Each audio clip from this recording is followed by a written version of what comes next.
Hello team, welcome to another ATP Geopolitics video with myself, Jonathan MSP. This is Ukraine War News Update, first part thereof for the 28th of October 2024. Sorry if I'm a little bit late to it today. It is a Monday and I should be on it, but however, it is half term. My boys are around and that means, distractions from the usual state of affairs, skewing towards doing actual family things. Right. Let's go to Ukrainian general staff figures for the Russian losses for the day before. All the usual caveats apply, and you can find them in the description to the video below. And my goodness, we have some high numbers again in a number of categories. As you might expect, the numbers for personnel losses are stupendously high. 1,680 personnel lost in a single day is sort of around the third highest we have seen since the beginning of the war. So that is a huge number. 7 tanks is just a pit below the daily average. But as I explained the other day, I think on the daily average for the course of the war is high now. That sounds counterintuitive, but it's just for this stage of the war. If you're going to lose about 10 tanks, 8, 9, 10 tanks, that is a high number because I think the Russians have fewer tanks now than they had 2 years ago. And so an average loss is a high loss. Just we're splitting it into, I guess, carving up the chronology into, right, for this period, that is high. But, you can disagree with me. 40 armored personnel vehicles is a very high number as well, kind of for the same reason. So when you have 40, we have seen days of well beyond 40, extremely high losses on occasion for the Russians. 40 is over double the daily average, so it is very high nonetheless. But I think it's particularly high given the stage of the war we are in. 51 artillery systems is back up to a really significant level there. And then we see 100 vehicles and fuel tanks, almost a record number in that category. And we saw a really high number yesterday. In fact, if we get Dell's stats, thank you, Dell, for all the work you do, my friend. And this is a very useful resource for you guys to use. It's linked in the description to the below in each of these videos. So we can go and check out the numbers in the raw data here in terms of, we're going to be looking at vehicles and fuel tanks. So the record is 115, so that was an insanely high day. So 100 is a particularly high day though. At the moment, the 7-day rolling average, these are records that he's showing here. So the 7-day rolling average is at the highest it's ever been, 89.43, which means on average, over the last 7 days, they've lost 89.43 every day. Wow. 74.97 as a 30-day rolling average. That's absolutely insane. And you just need to look at this. 100, 100, 95, 79, 69, 106, 77. Wow, that is your last week. An incredible number of losses. And of course, that's going to include motorcycles, ATVs, etc., etc. 14 pieces of special equipment is a pretty high number in that category as well. So these are really deeply troubling numbers for the Russians again. Of course, all the same points need to be made that the Ukrainians are going to be losing a lot as well. They are under the cosh in a number of places along the front line. It's desperate for the Ukrainians. They're losing key areas of the battleground in some of these operational theatres. But my goodness, they're making the Russians pay for each square kilometre. Okay, let's dip into a few sources. Here, no report says on the night of October the 26th, so that's 2 nights ago, near Novopokrovka in Zaporizhia. So Novopokrovka is around the Robotina area, if you know where that is, north of Tokmak. Maxim Andreyevich Fedorenko, a soldier in the 2nd Assault Company V of the 38th Separate Motorized Rifle Brigade. So a Russian soldier shot 10 sleeping Russian servicemen in his unit and then fled toward Polohi. So I think they are looking for him still, but my goodness, that's useful for the Ukrainians. And I wonder what gave there, what happened, how did that turn about? How did that come about? Was he a Ukrainian who has been mobilized into the armed forces from the occupied regions? Was he mentally unstable? Was he someone with a kind of decent moral compass, seeing what his fellow soldiers were doing? I don't know. Who knows? But that's good for the Ukrainians, right? That will lead to a lack of morale in that unit, in around there, a weakness, losing 10 soldiers. And also, I think is reflective of wider issues in the Russian army, quite possibly. Okay, then we have lots more of these montages that are coming out every day. So when we look at these loss lists and we go, goodness me, that's a lot of stuff to lose every day. Really? Is that happening? And the answer is, yeah, pretty much so. 12 Russian armored vehicles were destroyed, it says Max24 here. Taurian paratroopers repelled a massive attack in the Karakva direction. This time 13 armored vehicles with infantry, 4 tanks, a tank support vehicle Terminator and 4 motorcycles went to storm our positions. 79th destroyed 9 armored vehicles, 2 tanks, the BMPT Terminator and 4 motorcycles. 2 more armored vehicles were damaged, 25 occupiers were demilitarized, another 23 wounded. Just another video of huge amounts of destruction there. And we see similar sort of videos coming from up and down the front line. This one is an interesting one. It's the 3rd video of its sort. Okay, this is Zaporizhia Oblast, a Ukrainian T-64 main battle tank. Just, I guess, is just hanging around. And a MTLB, a Russian MTLB, just charges at it point blank, sort of, or it thinks it's a Russian tank. You know, T-64 tank, Russians will operate that, of course, as well. This MTLB just charges up near to the tank, and the tank's like, hello, and point blank shoots at it. We have another example of a point blank destruction of a Russian APC, the 3rd one in pretty much a week. And then it goes off and crashes into the tree line. My goodness. They're either incredibly suicidal or there is a communication issue. I mean, it's going to be easy to have this confusion. If you're driving along, your comms might not be great. You've got a tiny window. You see a tank. You're like, this is kind of Russian area. That's a T-64 tank. We operate T-64s. Right, let's just keep on driving.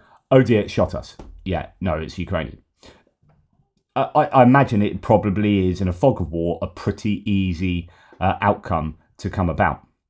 Right, random fact, says French aid to Ukraine. More than 150 shots fired in one day is a record for a Caesar, according to KNDS France. So KNDS France has stated that a Caesar has shot 150 rounds in one day, and that's a record. Just as a little nugget there, for a self-propelled howitzer to fire that many rounds in a day means they have that many rounds to fire. I think, this is just an anecdote, right? But if there are claims that the fire ratio is now 1-2, Ukrainian to Russian, not 1-7, not 1-10, 1-2. That would indicate either or both that the Russians are lacking in ammunition and the Ukrainians have more ammunition. And if they are firing 150 from a single howitzer, when previously we're hearing howitzers were being given like 5 rounds to fire in a day, that is a marked difference there. How widespread is that? Is that just an anecdote for this particular unit that just so happens to be lucky near the depot, something like that? I don't know. Right, interesting bit of footage here. It appears to be the first published footage of a Switchblade 600 launch. So the Switchblade is, if you remember, right at the beginning of the war, there was talk about the Switchblade being this kind of panacea for the Ukrainians. It was a loitering munition that had, good enough range, and it should have been able to take out these pieces of equipment. But there are 2 types of Switchblade. Switchblade 300, Switchblade 600. 300 is like an anti-personnel one. It's essentially like a hand grenade, a flying hand grenade. And so really that didn't do what the Ukrainians were hoping it would do, and what lots of people in the kind of analyst community were possibly claiming, or in the media more realistically were claiming. And really it was a Switchblade 600 that was the more useful one, with a longer range and a bigger warhead that was designed to disable mechanized equipment. Now, we have not seen much footage at all of Switchblade 600s, but we have heard of subsequent orders and deliveries, and there are some rumors that the Ukrainians quite like them. I don't know. I mean, here we have a piece of footage, which means they are still using them. I don't know what the supply of them is like, and I don't know whether they are something that's particularly attractive to the Ukrainians. I think they're probably quite mobile. These are designed, I think, to be taken by units out with them, whack them in a backpack, etc., etc. I wonder if they are more mobile, more versatile in a sense than drones, FPV drones and whatnot. Are they as good? Who knows? But interesting that we're seeing one taking out a Russian Tor air defense system.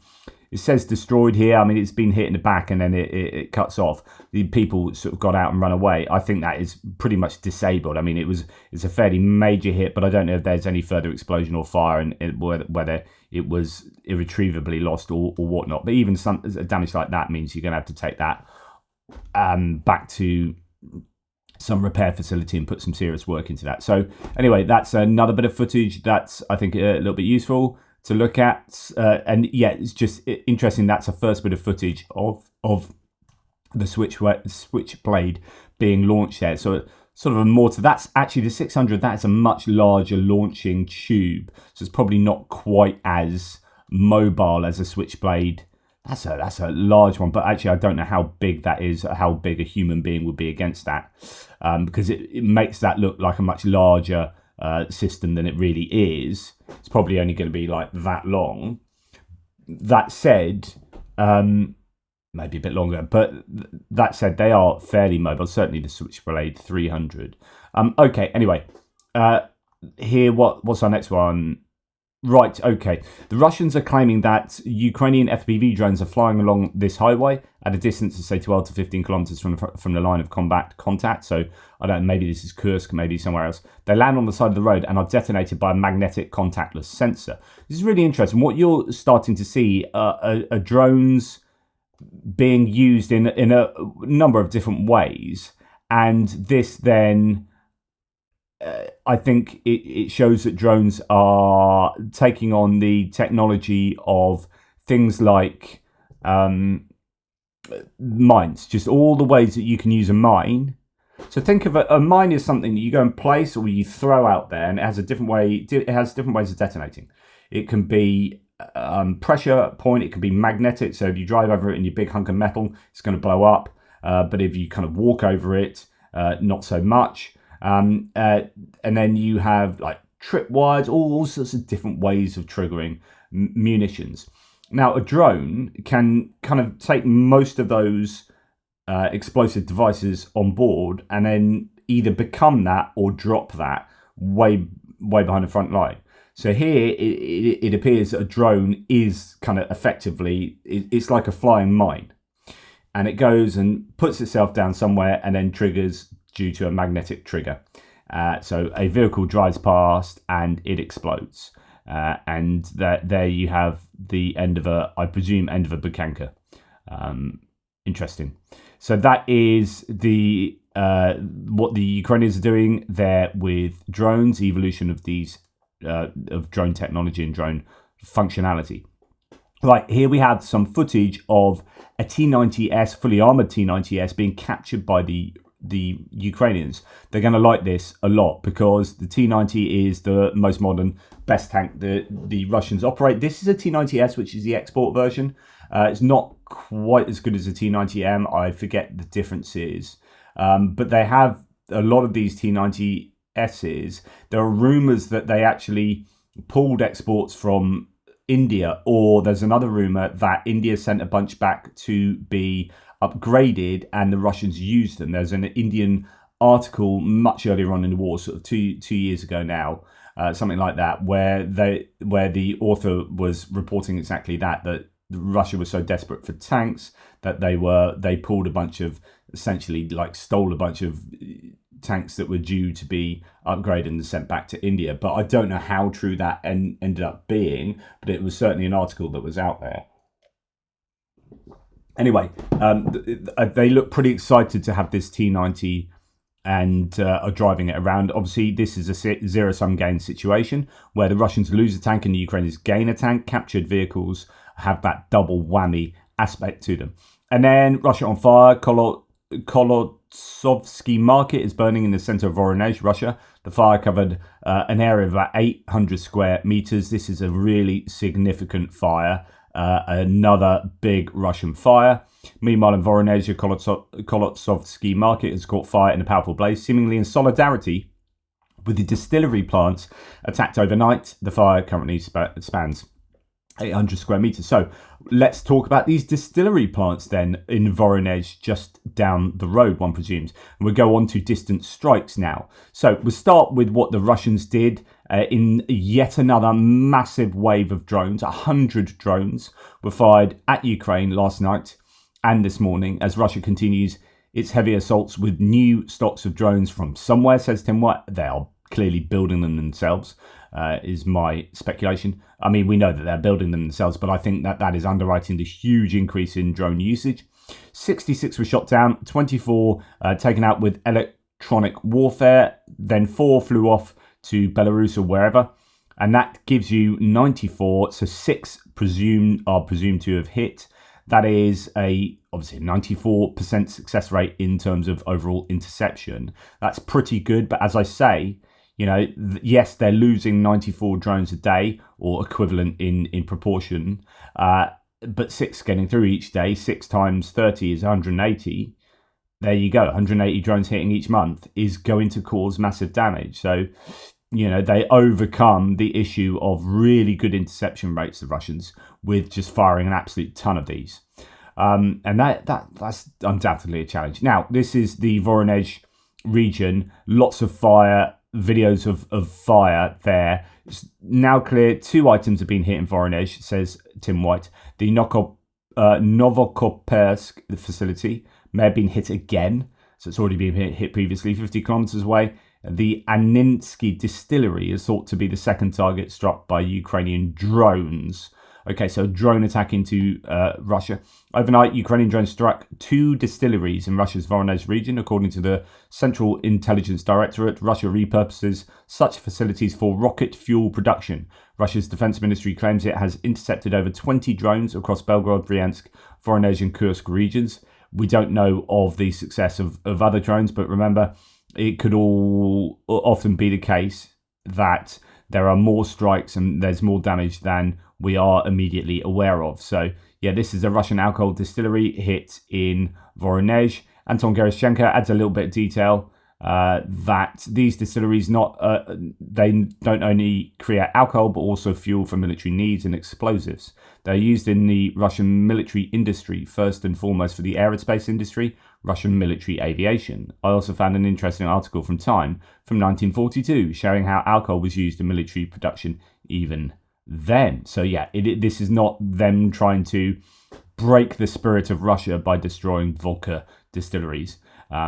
Okay, a loud blast was heard last night in occupied Berdyansk. That's on the Sea of Azov, top right of the Black Sea, especially in the Kolonya neighborhood. Preliminary reports indicate that a railway bridge was blown up close to the Vodokanal building. Interesting. So potentially a railway bridge. That's a sort of destruction I think the Ukrainians should be focusing on big time.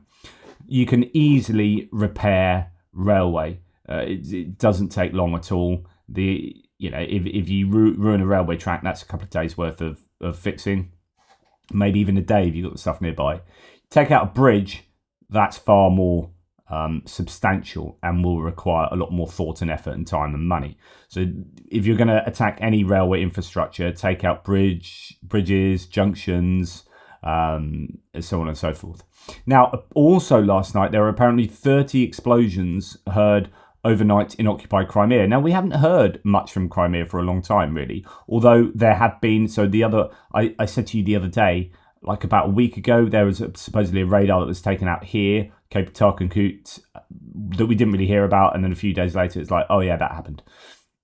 So there probably will have been strikes throughout the last week, probably really consistently so. But I don't know, again, my speculation. Around 30 explosions, though, were heard last night, according to local residents. Approximately 20 blasts occurred in Jankoy district. So Jankoy, as you can see, with it being a crossroads there, it is a really substantial logistical hub, Jankoy. It's got an airbase, it's got depots, it's got railway, it's got roads all going through Jankoy. So it gets hit, it gets targeted an awful lot. Another 8 at Simferopol and Krasnodarsk. something like that. So those three places particularly hit, possibly hit last night. Something was exploding. Okay, moving on to other bits and pieces. So another day, another war crime in Seledove. Executions of the civilian population are being carried out by the Russian armed forces. I reported on this yesterday. A little bit more detail. During reconnaissance flights by Ukrainian drone operators over the territories of the city that have fallen under the control of the enemy, bodies in civilian clothing were observed. Notably, these areas had not been affected by active combat, indicating these killings occurred after the Russians occupied the territory. FPV operators report that there are numerous such bodies seen throughout the village or throughout the town of Seledove. Indeed, some of it is being caught on camera. Russian atrocities in the Ukrainian city of Seledove. Russian soldiers reportedly shot a civilian car, likely executing 2 women. Video footage appears to show troops of the aggressor state firing automatic weapons at the civilian vehicle. The Ukrainian prosecutor's office is investigating reports of this shooting. It just happens routinely, systematically. This is a systemic issue of the Russian armed forces.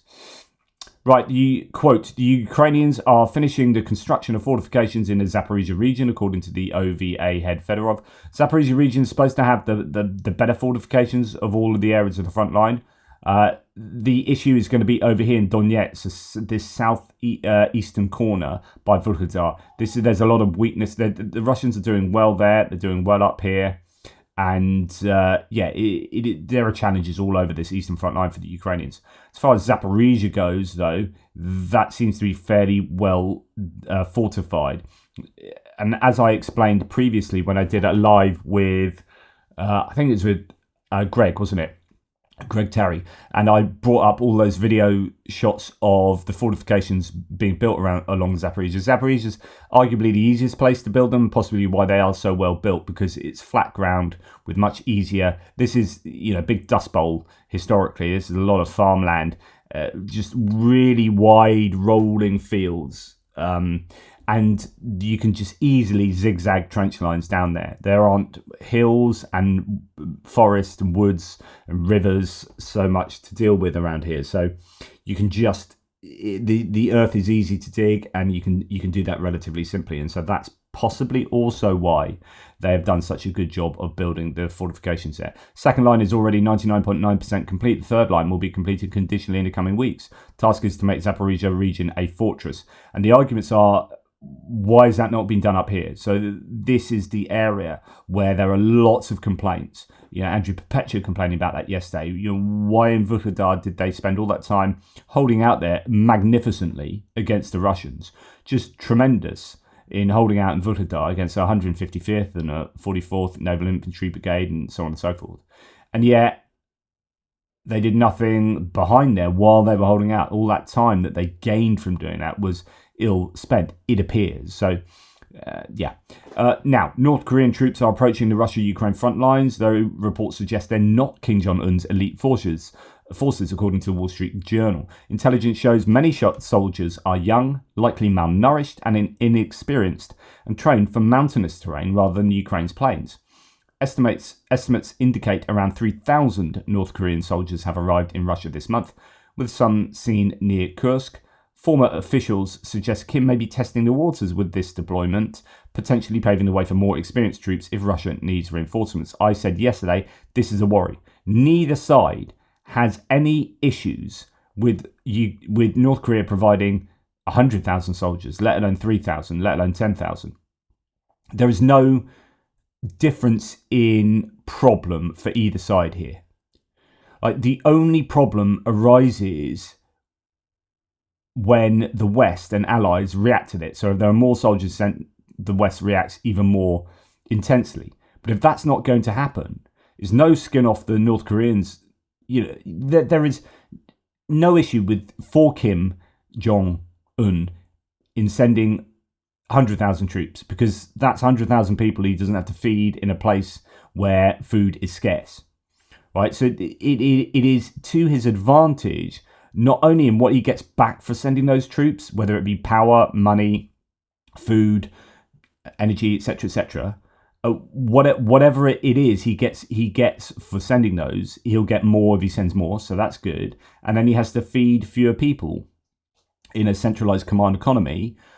That is useful. So it's an absolute bonus to send 100,000 rather than 10,000. You could argue. I'm not saying it's definitely true, but you can make a good case that that's the situation. Now, for Russia, 100,000 is better than 10,000. So they gain as well. And if they have to give some of their oil and gas away, well, they got lots of extra of that because at the moment they're not selling enough of it due to sanctions, etc., etc. So whatever they're giving and some technology, yeah, okay, they'll think that that's probably a good swap. So the Russians and the North Koreans are benefiting from that situation, and it's all about how we react. Now, the South Korean delegation is to brief NATO on North Korean troops in Russia. Seoul may also consider sending a monitoring team to Ukraine and providing Ukraine with weapons, which is all that I've already reported to you. But again, it's this idea that they're sending a delegation to NATO to discuss this. And again, this, as I've said previously, this could be a case that Russia shot themselves in the foot. So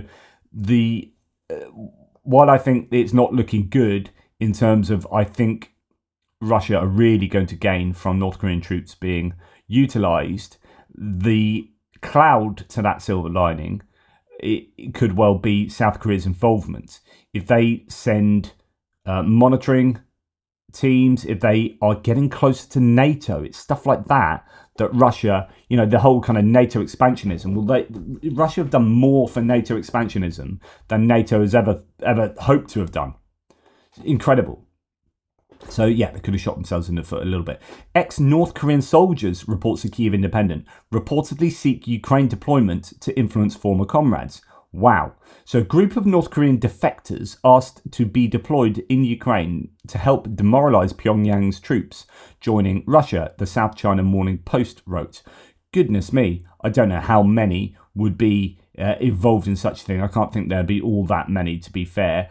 But, here you go. A group of almost 200 ex-North Korean soldiers has asked to be deployed in Ukraine to help demoralize and influence Pyongyang's troops joining the war on Russia's side, the Hong Kong-based South China Morning Post reported today. Wow, that is fascinating.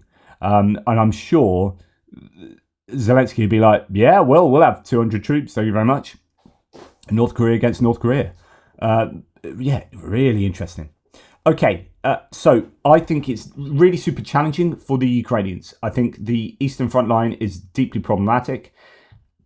And yeah, all the usual stuff. I'm going to do my map. I've done my mapping update. I just need to do the video for that. So I'm going to do that next.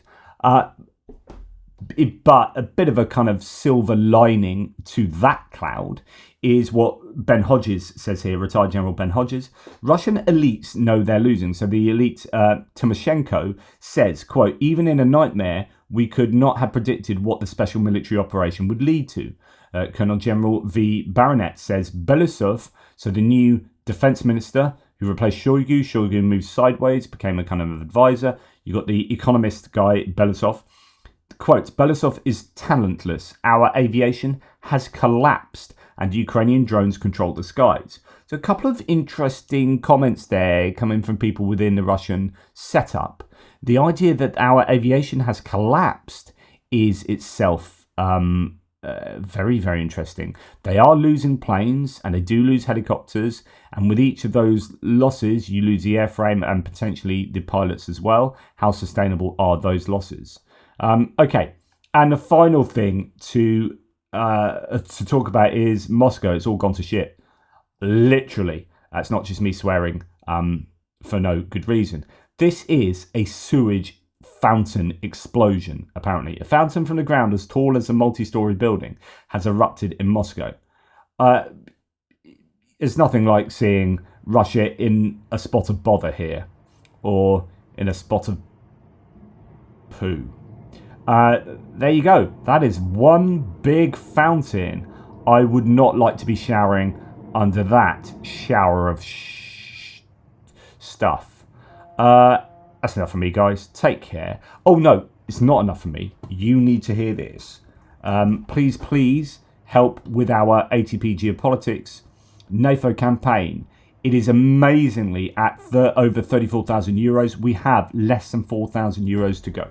Please help get us get over that line, that finishing line.